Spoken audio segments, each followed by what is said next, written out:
को नैनीताल में कार्यक्रम से पहले भी धनखड़ की तबीयत अचानक बिगड़ गई थी। वो बेहोश हो गए थे। इसी साल मार्च में उन्हें दिल की बीमारी के चलते दिल्ली एम्स में भर्ती कराया गया था। वो 3 दिन तक अस्पताल में रहे थे। उन्हें कुछ दिन आराम करने की सलाह दी गई थी। यानी ऐसा नहीं है कि जगदीप धनखड़ की तबीयत में कुछ था ही नहीं, कोई हेल्थ इशू था ही नहीं। हेल्थ इशू थे, ये दिख रहा है। लेकिन अचानक इस्तीफा देना क्या सिर्फ हेल्थ इशू से जुड़ा है? हेल्थ इशू एकमात्र फैक्टर था, यह बात आसानी से गले नहीं उतर रही, क्योंकि 12 दिन पहले ही यानी 10 जुलाई को जगदीप धनखड़ ने खुद एक कार्यक्रम में कहा था कि वो अगस्त 2027 तक रिटायर नहीं होने वाले। सुनिए उनका बयान। 10-12 दिन पहले उन्होंने क्या कहा। I will retire at the right time. August 2027. Subject to divine intervention. यानी जगदीप धनखड़ 12 दिन पहले खुद कह रहे थे कि मैं 2027 के पहले रिटायर नहीं होने वाला जब तक कि कोई देवीय इंटरवेंशन ना हो जाए। तो भाई उनको 12 दिन पहले पता नहीं था कि इतनी तबीयत खराब हो जाएगी कि मैं 2027 तक वाइस प्रेसिडेंट के पद पे कंटिन्यू नहीं कर पाऊंगा। इसलिए लोग कह रहे हैं कि इशू की जो इस्तीफे की वजह है वो सिर्फ हेल्थ इशू नहीं हो सकता। सवाल यह भी है कि अगर स्वास्थ्य कारण ही इस्तीफे की वजह है तो वो संसद सत्र के पहले दिन सदन को संचालित क्यों करते? सत्र से पहले भी इस्तीफा दे सकते थे। सत्र के पहले दिन अचानक इस्तीफा क्यों?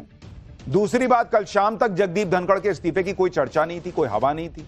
वो तो आज सुबह 10 बजे के लिए बिजनेस एडवाइजरी कमेटी का बैठक प्लान कर चुके थे। तीसरी बात, उनका 23 जुलाई का जयपुर जाने का दौरा तय था, यानी कल तक वो फ्यूचर प्लानिंग में लगे थे और रात को अचानक उनके इस्तीफे की खबर आ गई। चौथी बात, ऐसी कौन सी बीमारी है जिसके लिए छुट्टी नहीं मिलती? और ऐसी कौन सी बीमारी है जो 2027 तक ठीक नहीं होती? भाई लोग कह रहे हैं अगर कोई बीमारी भी थी तो छुट्टी लेके इलाज करा लेते। भाई 2027 तक कार्यकाल था। यही वजह है कि विपक्ष उनके इस्तीफे पर सवाल उठा रहा। अखिलेश यादव कह रहे हैं कि दाल में जरूर कुछ काला है। एक बार अखिलेश यादव को भी सुन। और अगर उन्होंने स्वास्थ्य को लेकर के रिजाइन किया है तो उनके पूरा सम्मान, और अगर फेयरवेल की दावत और जो फेयरवेल का एक ट्रेडिशन होता है, कम से कम सरकार को वो उनके लिए करना चाहिए। बीजेपी के लोग हालचाल नहीं पूछने जा रहे हैं, फेयरवेल नहीं हो रहा है, तो कहीं ना कहीं दाल में कुछ काला है। अगर जगदीप धनखड़ के इस्तीफे की वजह स्वास्थ्य नहीं है तो फिर सवाल है कि जगदीप धनखड़ ने इस्तीफा दिया क्यों? इसे लेकर सोशल मीडिया पर इंडी गठबंधन वाले 2 वीडियो वायरल कर रहे हैं। ये दोनों वीडियो कल की राज्यसभा की कार्रवाई के हैं। यानी इंडी गठबंधन ये माहौल बना रहा है कि कल में कुछ ऐसा कांड हो गया कि जगदीप धनखड़ ने अचानक से इस्तीफा दे दिया। पहले आप ये दोनों वीडियो देखिए, फिर बताऊंगा कि कैसे इन वीडियो को जगदीप धनखड़ के इस्तीफे से जोड़ा जा रहा है। The government is ready for comprehensive discussion. I will meet with the leaders, settle for a discussion, and I will ensure full-fledged discussion for as much time as you want. Nothing will go on record. Whatever I will say, that will go on record. अब आपको यह बताता हूं कि कैसे इन दोनों video को दिखाकर विपक्ष मोदी सरकार के खिलाफ माहौल बना रहा है। दरअसल इसमें एक वीडियो में राज्यसभा के अंदर बीजेपी अध्यक्ष जेपी नड्डा विपक्ष से यह कह रहे हैं कि nothing will go on record. अब यह वीडियो दिखाकर यह माहौल बनाया जा रहा है कि जो बातें कहने का अधिकार सिर्फ सभापति को है, वो बातें बीजेपी के अध्यक्ष ने कह दी, जेपी नड्डा ने बतौर सांसद कह दी। उन्होंने सीधे सीधे चेयर का अपमान कर दिया और इसलिए जगदीप धनखड़ आहत हो गए। हालांकि जेपी नड्डा ने बाद में सफाई भी दी थी कि उन्होंने जो कुछ बोला था वो चेयर के लिए नहीं बल्कि टोका टोकी करने वाले विपक्षी सांसदों के लिए था। दूसरे वीडियो में जगदीप धनखड़ सभापति के तौर पर विपक्ष को आश्वासन दे रहे हैं कि वो ऑपरेशन सिंदूर के विपक्ष को चर्चा का पूरा मौका देंगे। उन्होंने सदन में विपक्ष के नेता मल्लिकार्जुन खड़गे को बोलने का पूरा मौका भी दिया। इसलिए यह कहा जाने लगा कि विपक्ष की साइड ले रहे थे और ऑपरेशन सिंदूर पर मल्लिकार्जुन खड़गे को बोलने का मौका दिया, इसलिए सरकार नाराज हो गई जगदीप धनखड़ से और उनका इस्तीफा हो गया। लेकिन ये दोनों ही बातें गलत है, क्योंकि जेपी नड्डा वाला वीडियो तो काट छाट कर चलाया जा रहा है, जबकि उसमें पहले चेयर से बैकग्राउंड में कहा जाता है कि nothing will go on record, जिसे नड्डा रिपीट करते हैं। अब पूरा वीडियो देखिए एक बार। Only what leader of the house will go on record. Only what leader of the house will go on record. Only what leader of the house will go on record. यानी JP Nadda ने जो बात कही उसके ठीक पहले जगदीप धनखड़ ने कहा था कि भाई लीडर ऑफ द हाउस जो कह रहे हैं सिर्फ वही बात ऑन रिकॉर्ड जाएगी, और वही बात उन्होंने जोर से बोलकर जो है वो विपक्ष को बताए कि देखिए वो भी वही कह रहे हैं। तो काट छाट के वीडियो चलाया जा रहा और कहा जा रहा इसी से वो आहत हो गए, इन्होंने इस्तीफा दे दिया। दूसरी बात, जहां तक खड़गे को बोलने की बात है, बोलने देने की बात है, तो राज्यसभा में टाइम टू टाइम नेता विपक्ष को बोलने का मौका मिलता ही रहा है। जहां तक ऑपरेशन सिंदूर की बात है तो सरकार खुद चर्चा के लिए तैयार है। तो कोई ऑपरेशन सिंदूर पर बोलता है तो इससे सरकार को क्या परेशानी होगी? सरकार खुद कह रही है कि हम 25 घंटे की चर्चा करा लेंगे, तो मल्लिकार्जुन खड़गे थोड़ा बोल ही लिए, तो इसमें ऐसा क्या कांड हो गया भाई? तो दोनों कहानियां तो जो सोशल मीडिया पर तैर रही हैं वो दोनों ही सच नहीं। विपक्ष बार बार यही कह रहा है कि सरकार और जगदीप धनखड़ के बीच किसी मुद्दे पर ऐसी अनबन हुई है कि गुस्से में उन्होंने इस्तीफा दे दिया। अब ऐसी कौन सी बात है जिससे नाराज होकर जगदीप धनखड़ इस्तीफा दे देंगे? इसे लेकर भी दो तरह की थ्योरीज चल रही। पहली थ्योरी यह है कि उन्होंने बिजनेस एडवाइजरी की मीटिंग बुलाई थी, उसमें सरकार के लोग नहीं पहुंचे, इससे नाराज होकर उन्होंने इस्तीफा दे दिया। एक थ्योरी यह बताई जा रही है। दूसरी थ्योरी जस्टिस वर्मा को लेकर है कि उन्होंने सरकार को बिना बताए जस्टिस वर्मा को हटाने से जुड़े विपक्ष के महाभियोग के नोटिस को स्वीकार कर लिया, इस वजह से इस्तीफे की नौबत आ गई। अब पहली थ्योरी के बारे में पहले बात करता हूं। दरअसल सभापति के तौर पर कल जगदीप धनखड़ ने बिजनेस एडवाइजरी कमेटी की बैठक बुलाई थी। यह मीटिंग 4:30 बजे बुलाई गई थी। मीटिंग में पक्ष और विपक्ष के लोगों को शामिल होना था, लेकिन राज्यसभा के leader of house JP Nadda और संसदीय कार्य मंत्री किरण रिजिजू इस मीटिंग में नहीं आ पाए। इसी वजह से कांग्रेस नेता जयराम रमेश ने कहा कि दोपहर 12:30 बजे जगदीप धनखड़ ने राज्यसभा की बीएसी यानी बिजनेस एडवाइजरी की कमेटी की मीटिंग बुलाई थी। उसमें जेपी नड्डा और किरण रिजिजू मौजूद थे। जयराम रमेश ने कहा कि दोपहर 1 बजे से शाम 4 बजे के बीच कुछ गंभीर हुआ, जिसकी वजह से जेपी नड्डा और रिजिजू जानबूझकर बैठक में नहीं आए बाद में, और शाम वाली बैठक में, और जगदीप धनखड़ को मीटिंग में न आने के बारे में बताया भी नहीं। यानी कांग्रेस ने पूरा नैरेटिव बना दिया कि जगदीप धनखड़ का अपमान हुआ और इस वजह से वो आहत हो। दूसरी तरफ जेपी नड्डा ने इस बैठक में शामिल न होने के पीछे यह वजह दी कि दोनों मंत्री बिजी थे और उन्होंने सभापति जगदीप धनखड़ को बाकायदा इसकी जानकारी दे रखी थी। यानी यह कहानी भी सही नहीं लगती।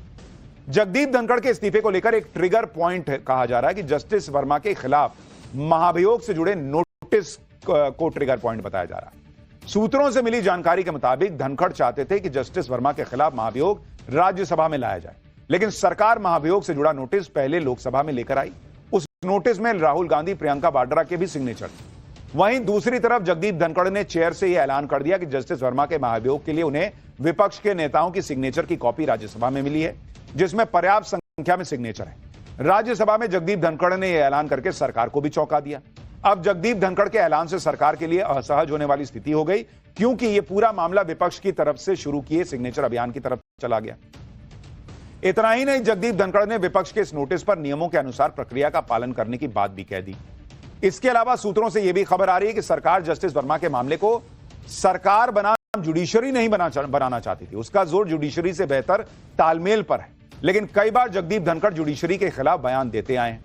ऐसे में अगर जगदीप धनखड़ की अध्यक्षता में राज्यसभा में जस्टिस वर्मा के खिलाफ महाभियोग चलाया जाता तो शायद जुडिशरी में सही मैसेज भी नहीं जाता। यानी ये जो महाभियोग का प्रस्ताव राज्यसभा में आया, उसको एक ट्रिगर पॉइंट के तौर पर भी बताया जा रहा है। इस पूरे घटनाक्रम का निचोड़ यह निकलता है कि सरकार चाहती थी कि राज्यसभा लोकसभा में बेहतर तालमेल हो, जिससे संसद का कामकाज बेहतर।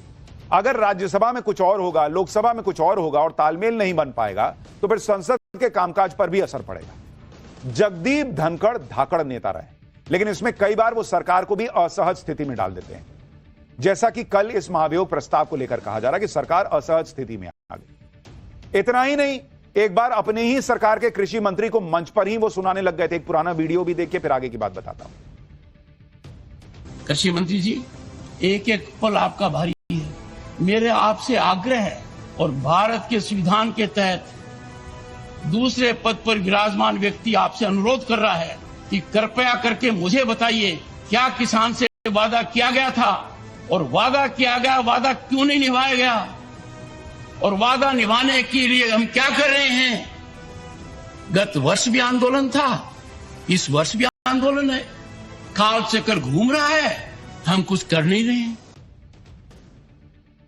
यह दिसंबर 2024 का बयान है, और यह बयान अभी ध्यान में रखिएगा, क्योंकि आगे जब मैं आपको बताऊंगा जो कहा जा रहा है कि नरेंद्र मोदी सरकार ने इस्तीफा ले लिया जगदीप धनखड़ का, यह बयान आपको तब याद रखना जरूरी हो।